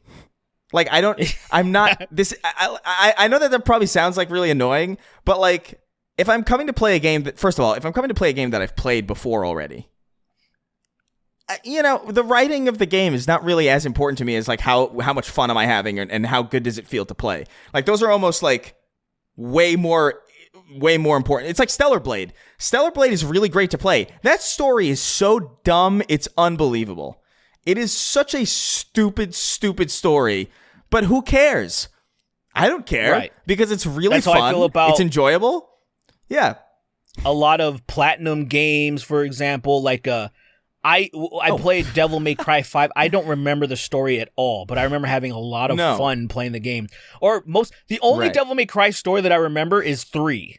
Like the origin like story of his business, Devil May Cry, starting and stuff like. But like, I remember that story because I beat it so many times. But everything else, I have no idea. It doesn't fucking matter to me at all. I feel the same way about a lot of Bethesda games in general, where I'm having so much fun in the world, like a fucking Elder Scrolls or a Fallout. Right. And I'm having a lot of fun in the Fallout 4 world. And I didn't boot it up again because I actually played it 2 years ago. Because I remember I played this recently. And so it was recent enough to where I'm like, I'm fine. Yeah. I did try to boot up Fallout 3, and guess what? It won't launch for me. I fucking patched it too, and it won't launch for me. It just won't do it. And I'm like, I'm like, bro, I can't. I literally can't play it. I thought it was so funny. I was like, Fallout. Yeah, I don't know. Fallout 4 is a good game, man. Like it's fun, man. It's good, it's and fun. I like those. It's got me. Yeah, I'm 2 years ago is too recent. I haven't played it since probably since it first came out, really. Like, they were still coming out with those, like, I remember the newest expansion at the time that I stopped playing was that amusement park one. It was like Nuka World or something. Nuka World or whatever. Yeah. Yeah, and that was pretty soon after release, I'm pretty sure. Like, that was no more than a year. So, like, it's been 7 years. Some time. It's been 7 years since I played it, and I'm remembering a lot of it as I'm playing through it. It's like, oh yeah, I remember this. I remember Nick Valentine in the subway, and I'm remembering things as I'm playing again. But like, it's pretty good. And I haven't played Far Harbor either. That apparently is like pretty good too. Like, so there's some stuff that I'm glad I waited, because I have all this like stuff that's kind of like accumulated over time. But yeah, no, Fallout 4 is fucking great.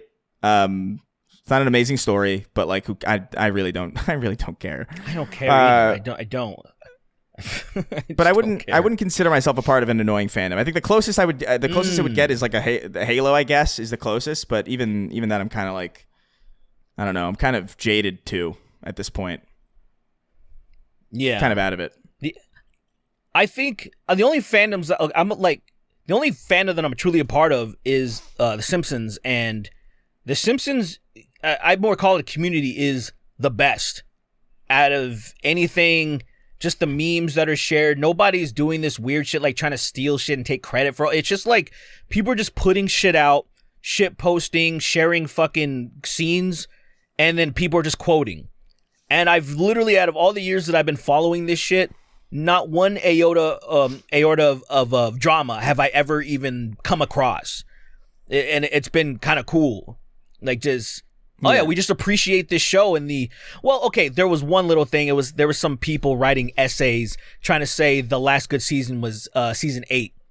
There were some fucking nerds trying to convince people, and I'm like, that it's just untrue. It's just unfucking true. And I hate most video essays. Yeah, they really take something that is only like kind of interesting to think about, and then they just exhaust it to the point where it's like that happened kind of recently with like because Seinfeld has like a famously like not loved finale or whatever. And I've seen this thing going around. It's like, yeah, the middle seasons of Seinfeld are the best, and then at the end it gets really bad because it becomes really cartoony. And I'm like, the whole show is fucking ridiculous. Like the entire time, like the first season is way grounded, and the second season is pretty grounded. But ever since like season 3 onward, it's fucking absurd. In season 3, Kramer gets arrested for being a fucking serial killer in California. Like it's immediately cartoony, like from the get go. They just kind of, I don't know. Like there was this whole thing. It's like, yeah, the last 2 seasons are like really where Seinfeld loses its way, and I'm like, it's literally, that's not true at all. It becomes more of what it's always been, really naturally over time, and then it ends. It's not a great ending, I would agree, but like, I mean, like the last episode, that's where it really kind of becomes a little weird. But I don't know. SAS are annoying. Anyway. Yeah, absolutely. Let's get the all right, let's wrap it up. I gotta get ourselves out of here. Fucking ball and chain. All right. We'll see you guys. We'll see you guys next time. I'm gonna read the names now. Give Derek some time. But we'll see you next time. Remember, snarktank.shop, patreon.com/snarktank. $5 to get access to the early access shop and ask questions on the show. All that jazz. $25 up gets your name read at the end of the show. Thank you for your support. We'll see you next time. Sweeney should be back by next time, by the way. Sup, guys? I'm gonna be the one reading the names today. I'm gonna be doing it, so we're gonna do it right now. We got Round-Eyed Asian. I was just watching something where I heard that. I don't remember whatever I was watching. Anyway, I am the come don't weigh come don't oh, that's I am the come don't weigh come don't need to come to get erect upon his meat by there's Balls to Mint by Denzel Cummy. That's pretty good. I like that. By the way, am I the only one who thought the first time I heard that song, I thought it was some British nigga? Like I swear, like the way that it sounds like someone, like some British dude was rapping. And then it's like, oh no, Denzel Curry, he's from the States, he's from here. And I'm like, well, it's just the vibe. That's what it sounds like to me. But anyway, who puts the sex in sex offender? Yeah, that's me. Zero to hero, Hercules. Benya, been all up in ya. MCG, the Spank Tank starring Dick Gay Cum, Harry Blackman, and Long Peeny. Very hot. I gotta make this a little longer, like my not penis. Hot ones, but the wings are covered in increasingly levels of thick, ropey, dripping, scorching cum that makes you gag and burp. The Home Depot day laborers who touched my son. I'm sorry. Raging cancer. I don't know why it's funny to me. Miguel O'Hara's trans masked pussy. Walton Gaggins. Turian pussy in this life or the next. I molested 23 Vietnamese boys and all I got was this lousy t-shirt. It's a prank, bro, as he places semen in his penis. That's crazy. Pussy boy wanted beef after galactic acquisition. Wipe me down cause I'm covered in cum, Lil Boozy. Nice. Jack, the world's fastest Maori and the only Snark Tank fan from New Zealand. I wonder if you are the only Snark Tank fan from New Zealand. If that's the case, whenever I make it to New Zealand, you and I will have to have I don't know, if you guys say pints over there too? I'm assuming you do. You guys talk about fighting wolves. Meanwhile, I want to throat train Blade from Elden Ring. I want to kiss his red rocket. Come on, man. You saw the mods where he's nude, right? You saw his nude mods. If not, I'm sure I posted them. I don't know. I'll pull them up if I can. I mean, well, I guess you could just Google it real fast. Big Meaty Stinks. Andy, the man whose handies are S tier and dandy. Drake cock slapping Kendrick in the face. I mean, he probably can do that. If you take Tim Pool's beanie off, he looks like Cuphead. Yeah, I'm sure he does. Did you see he was at some like conference or something in Florida where everybody's wearing suits and he still had the fucking beanie on? I'm like, come on, man. Can you not at least just put on a nice like golf hat, or at least if you still want to conceal your baldness, like just put on a nice hat. You can't even do that, man. Like, damn. Heath Smoker, Gids. Uncle Magic molesting Tom Sweeney at the ripe age of 30 at his own birthday party. That's facts. What? Why can I not say this? Legritigus cornbread? I don't know why I'm struggling to say that. Tariq Nasheed's secret white gay lover. Facts. Smormu, homeless trans femme who comes. Kendrick raped Drake. Not the Nickelodeon one. I piss it all at once like the I piss it all at once like the shower in BR 2049. Very cool. Okay, I get it now. Okay. I'm fucking Blade Runner. I just never heard anybody do that. BR 2049. I don't know. Maybe I'm just not familiar with that. I'm too medically and profoundly horny for racism. I didn't know that was a thing that could happen. Listen to Swords Drawn by an Army of the Pharaohs and see if you recognize the sample. They are like Jedi mind tricks. I definitely know Army of the Pharaohs. They've collabed for sure. They for sure collabed. That's funny. Swords Drawn and then Storm of Swords. I wonder if I've heard that. I'll check it out because I'm completely aware of those dudes. One of my lecturers got cucked by the lead singer of the Pixies. Love that. I once saw Sweeney do 50 slow handstand push-ups. I need that footage. KSC, my curse. There is come burning to find you. You will... Wait. Will you come for me? I've actually... thought about doing that one since I already covered that on my main channel. I was thinking I should just do this but gay, since I already have the instrumentals already. I could just do it real fast. I thought about doing a different Kill Switch one of the song When Darkness Falls. I was gonna call it like When Gayness Calls or something, and I've been working it out in my head, but whatever. All right, let's see, Mr. Pants. Can you do a deep dive extra ammo on Destiny the guy? I wouldn't mind doing it, but I'll ask the boys next time they're here. I'll ask them if they want to do that. I wouldn't mind doing it because it's funny that I'm reading this right now, because this morning in my head I was just thinking about his arc, his villainous arc, and what he's doing it and why he's doing it.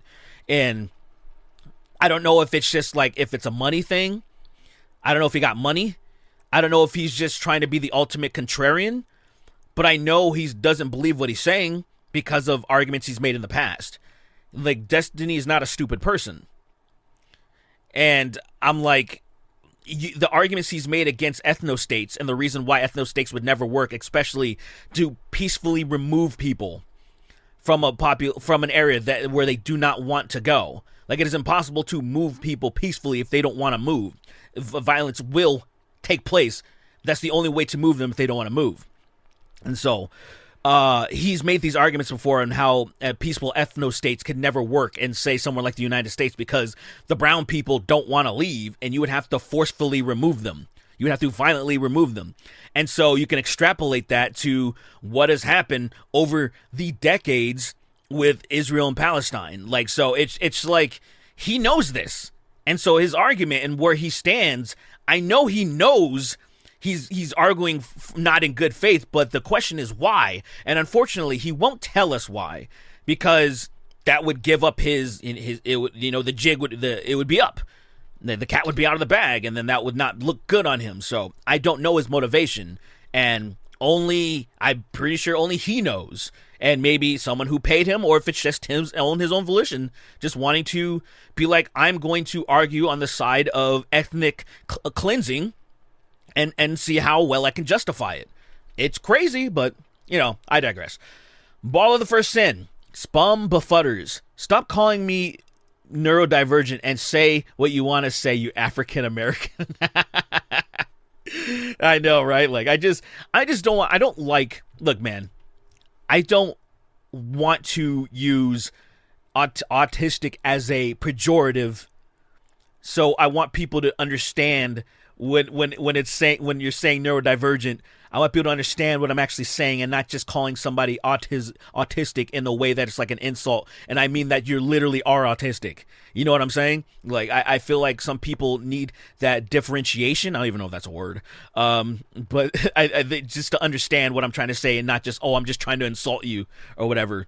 Because just being autistic is not purely an insult. It's just like, oh, you probably are doing this because you're autistic. And I don't mean that as a bad thing. It's just like you see the world through this lens. So this is probably why, you know, as an example. I'm just trying to give an example.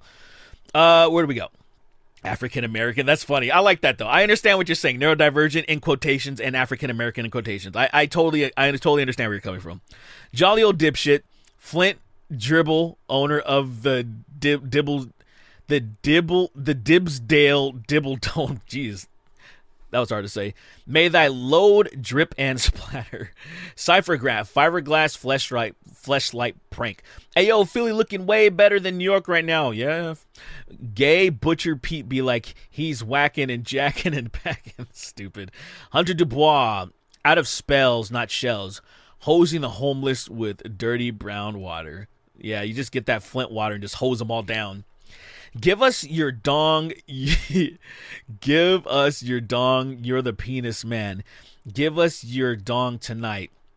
We're all in the mood for a slab of meat, and my booty's filled up nice. Damn, I can't tell what that is. Damn, I hate when I can't tell because then you can't spend too much time thinking about it. You got to move on.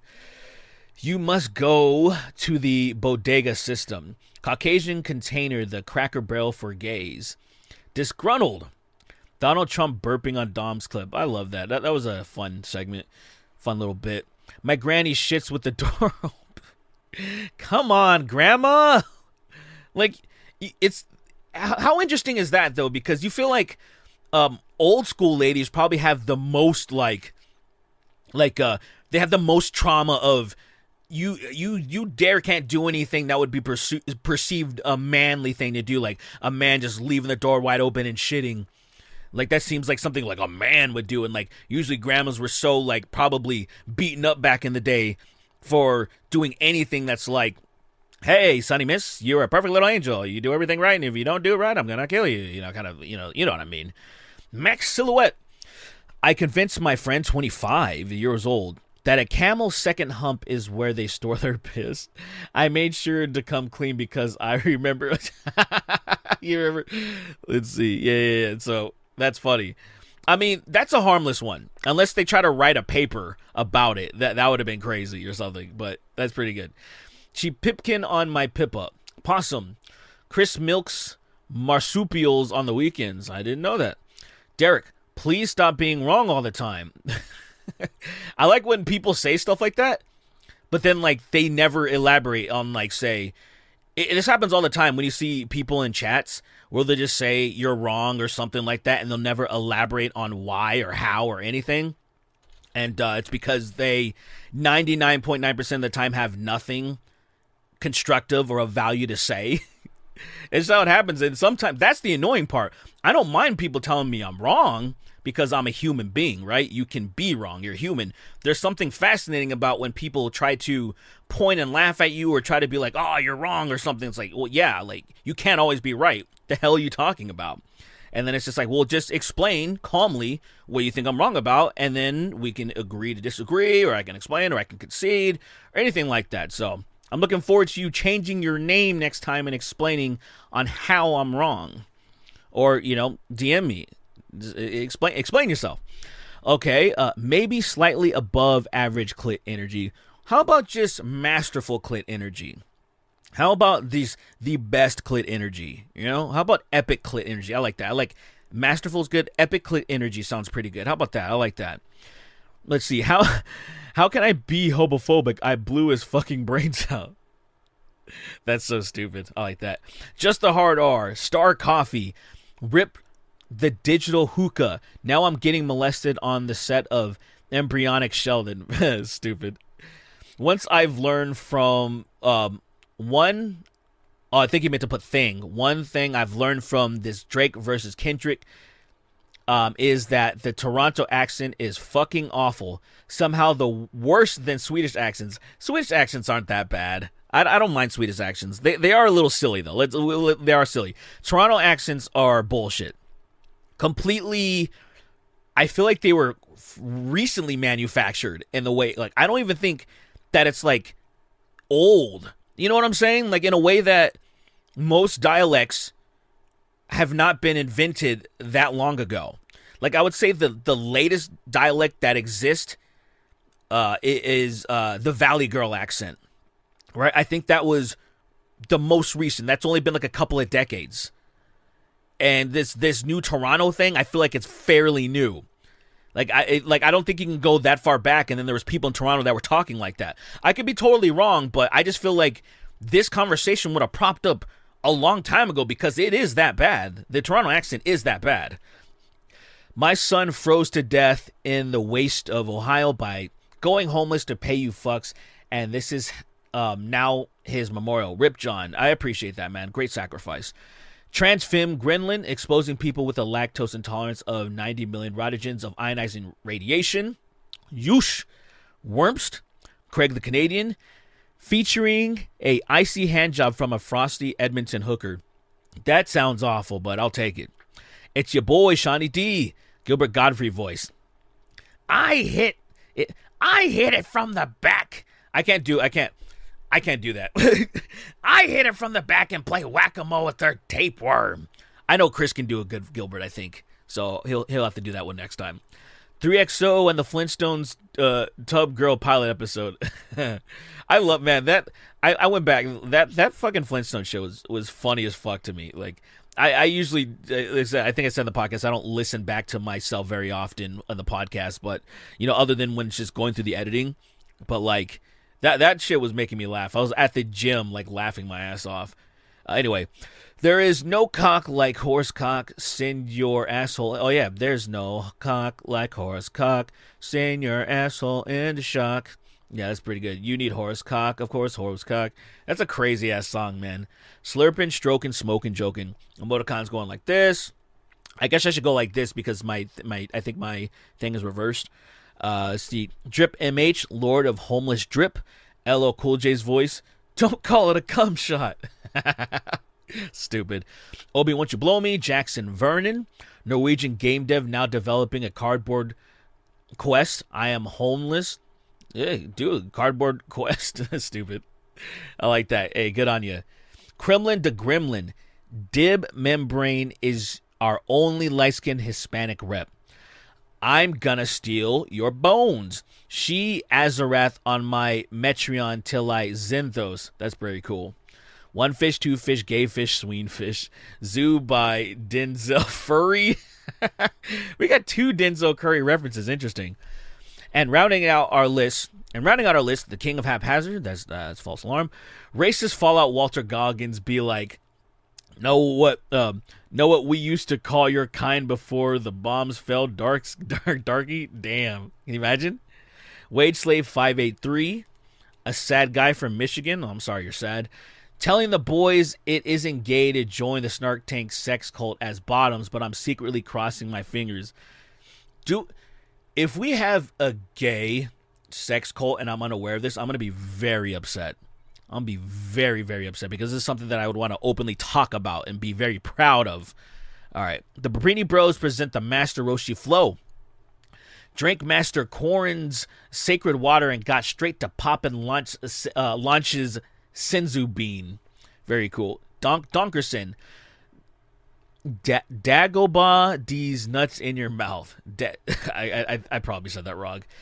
Installing a faulty Neuralink in Chris's head that plays Thunder on replete.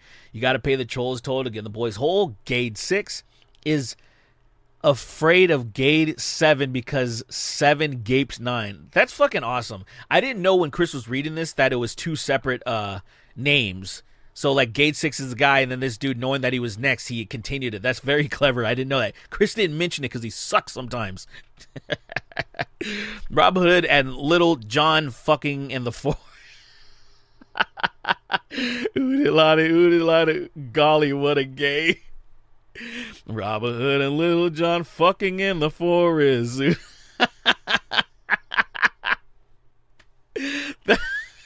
I don't know why that fucking rules. That's a good one. I feel like that's something maybe deep diving more into more Disney shit would be good, man. That's fucking awesome. Sween reading the names was awesome. You do 2 shows a week. Have Chris do the first, then Sween or Derek do the second one. Yeah, what I think we should probably rotate. I think it should just rotate. Like, I'm sure you guys would prefer that. So I'll bring it up next time, or at least if I don't bring it up, we'll bring it up again once this name is read again. DZeef Queef. Help. Fuck. The dumbest lesbian. I'm sure you're not the dumbest. I'm sure you give yourself some credit. I'll carpet bomb the Gaza Strip for $0.25. So crazy. John Strickland. Ooh, okay. Chronic herpes by Cum40. There's no spaces in this, so see my boys getting stuffed and drown a huge orgy with so much sound. It's actually kind of hard to read without spaces a little bit. It's a little harder. It's kind of funny. Merck's 1889. I really hope Mike Tyson kills Jake in the ring. I mean, we all want that, but like, let's just don't get your hopes up too high, man. Don't get your hopes up too high. Like, God, I would love that though. Wouldn't that be great? The first Church of Keith David, Willy Wonka be like, goon with me, and we'll be in a world of savage masturbation. Yeah, that's pretty good. Second Church of Keith David featuring being better than the first Church of Keith David. Nice. Pre-Roz, Blake 896. I swear, I thought I just read that. No, I guess not. I gotta hit up that bitch Delphine. Need to get myself some elf man ass at the Thalmor Embassy. Yeah. Why not? You should. Happy. Oh, and they have I like your avatar is that fucked up animation or drawing or whatever of Norman Osborn that looked like the Game Boy Advance or something. That shit was so funny. A picture of Sween that says, "Happy belated birthday, Sween. Also, you're gay." Plays Enter Sandman poorly. Hell yeah. Chris trying to read like pa. Yeah, I noticed. Yeah, I noticed a couple of people do that. I've noticed he was the first person I've ever noticed do that. And somebody else, I was probably listening to a podcast and I heard them going pa, and I was like, what, is that like a thing? Like multiple people do that, and it's not just Chris. But okay, Kingston falling down an escalator that takes him up as fast as he falls down. That's crazy. So then he just fucking stays suspended, falling forever. I love that. Alaskan oil full of trash, Texas tater salad, Sween with the face of a 10-year-old white girl. Oh, yeah. That's right. I forgot about that. Dude, can you imagine? Sue Hulk. Tickle my ass here. Nikki Ziggy, congratulations on the engagement to one of the gayest men on I'm just kidding, but well, I mean, maybe I'm not kidding. Maybe you actually agree with that. Humana awooga. Sorry, Miss Jackson. Badly Brave, Hugger Derek, Duck Cunt, the Vegan Necromancer, I Got Consent, nice. Etherean, Brogerian Hunter, Maleficus One, finally rehabilitated and back in the saddle with 2 functioning hands. Let's go. And rounding out the list, finally. Dan, how long was this? Let's see. Where's my timer? What the hell? Okay, wait. Let me just say this. King of Haphazard is the last one. I should just say this before I fucking... But, like, I think my stuff was... Oh, it was too crunched up. 22 minutes I got clocked in right now. But, I'm going to cut it probably just a little bit. So, there you go. Thank you guys for, if you made it this far, appreciate you all very much. If you listened to this entire thing, what do I want you to do? In order for you to know that you listened to this entire thing, you can do one of two things. You either need to DM me on Instagram or at me on Twitter and you need to say cummies. You just send me the word cummies, and that lets me know you made it all the way through. So on Instagram at somebg. You know what? No. No. I'm sorry. Not on my personal thing. Go to the Snark Tank IG. You know, because I need to start using that more. So go to the Snark Tank Instagram. I think it's just called Snark Tank IG. I'm sorry if it's not. And just either DM, comment on something, whatever. Because there's not much traffic on there, so I will see it. Because I just don't want to miss it if it's on the personal stuff. There's too much traffic going in and out. So just put cummies anywhere to let me know that you made it all the way to the end. And I'll let you know that you're a true homeless person. You have no fucking money. All right, take care, guys.